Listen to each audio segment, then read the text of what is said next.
சனி மற்றும் சந்திரன் சேர்ந்து இதற்குரிய பலனை பித்ருலோகத்தில் இருக்கும் நம்முடைய முன்னோர்களுக்கு சென்று சேர்ப்பார்கள் என்பது நம்பிக்கை. அதோடு எள் என்பது மகாவிஷ்ணுவின் அம்சமாகும். இதை தானம் செய்வதைப் போல் தண்ணீருடன் சேர்ந்து இறைப்பது பித்ருலோகத்தில் இருக்கும் நம்முடைய முன்னோர்களுக்கு வைகுண்ட பதவி கிடைக்க வழிவகை செய்யுமாம். அதனால்தான் அமாவாசை நாட்களில் முன்னோர்களுக்கு எள் மற்றும் தண்ணீர் இறைக்கப்படுகிறது என்று கூறப்படுகிறது.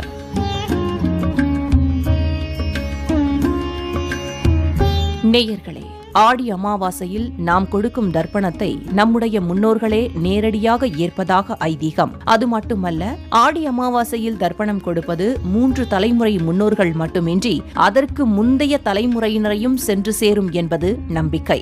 ஆடி அமாவாசை அன்று அருகில் உள்ள நீர்நிலைகளுக்கு சென்று முன்னோர்களுக்கு தர்ப்பணம் கொடுத்து வழிபடுவோம். பித்ருக்களின் ஆசிகளுடன் தோஷங்கள் அனைத்தும் நீங்கி வளமுடன் வாழ்வோம்.